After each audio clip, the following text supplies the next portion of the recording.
बादशाह अकबर घुड़सवारी के इतने शौकीन थे कि पसंद आने पर घोड़े का मुंह मांगा दाम देने को तैयार रहते थे। दूर दराज के मुल्कों जैसे अरब, पर्शिया आदि से घोड़ों के विक्रेता मजबूत व आकर्षक घोड़े लेकर दरबार में आया करते थे। हेलो दोस्तों, स्वागत है आप सभी का हमारे चैनल में। आज हम पढ़ रहे हैं अकबर बीरबल की कहानी, जिसका शीर्षक है मूर्खों की फेहरिस्त। बादशाह अपने व्यक्तिगत इस्तेमाल के लिए चुने गए घोड़े की अच्छी कीमत दिया करते थे। जो घोड़े बादशाह की रुचि के नहीं होते थे, उन्हें सेना के लिए खरीद लिया जाता था। अकबर के दरबार में घोड़े के विक्रेताओं का अच्छा व्यापार होता था।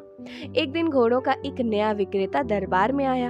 अन्य व्यापारी भी उसे नहीं जानते थे।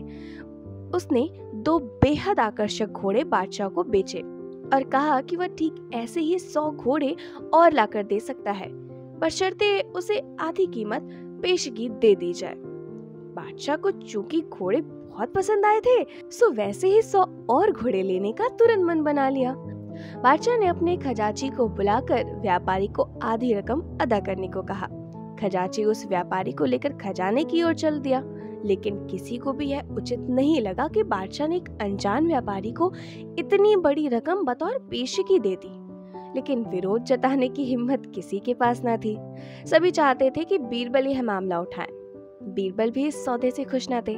वह बोले, हुजूर, कल मुझे आपने शहर भर के मूर्खों की सूची बनाने को कहा था। मुझे खेद है कि उस सूची में आपका नाम सबसे ऊपर है। बादशाह अकबर का चेहरा मारे गुस्से के सुर्ख हो गया। उन्हें लगा कि बीरबल ने भरे दरबार में विदेशी मेहमानों के सामने उनका अपमान किया है।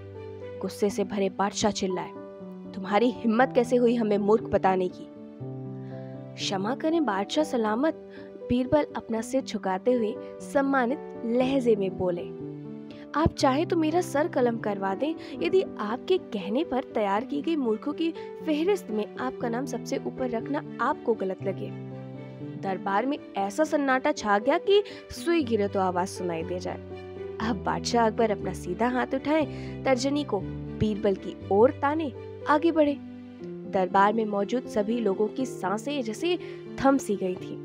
उत्सुकता व उत्तेजना सभी के चेहरे पर नृत्य कर रही थी। उन्हें लगा कि बादशाह सलामत बीरबल का सिर धड़ से अलग कर देंगे। इससे पहले किसी की इतनी हिम्मत ना हुई कि बादशाह को मूर्ख कहे।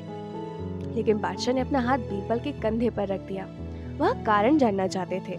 बीरबल समझ गया कि बादशाह क्या चाहते हैं। वह बोला, आपने घोड़ों के ऐसे व्यापारी को बिना सोचे समझे एक मोटी रकम पेशगी दे दी, जिसका अता पता भी कोई नहीं जानता।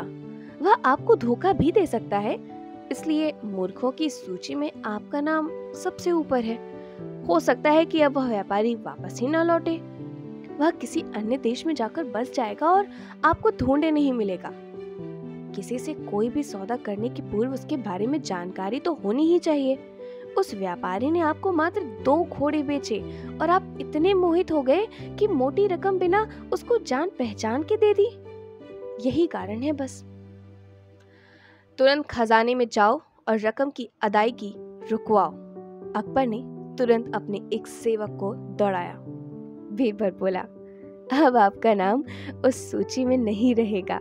बादशाह अकबर कुछ क्षण तो बीरबल को घूरते रहे, फिर अपनी दृष्टि दरबारियों पर केंद्रित कर ठहाका लगाकर हंस पड़े। सभी लोगों ने राहत की सांस ली कि बादशाह को अपनी गलती का एहसास हो गया। हंसी में दरबारियों ने भी साथ दिया और बीरबल की चतुराई की एक स्वर में प्रशंसा की गई।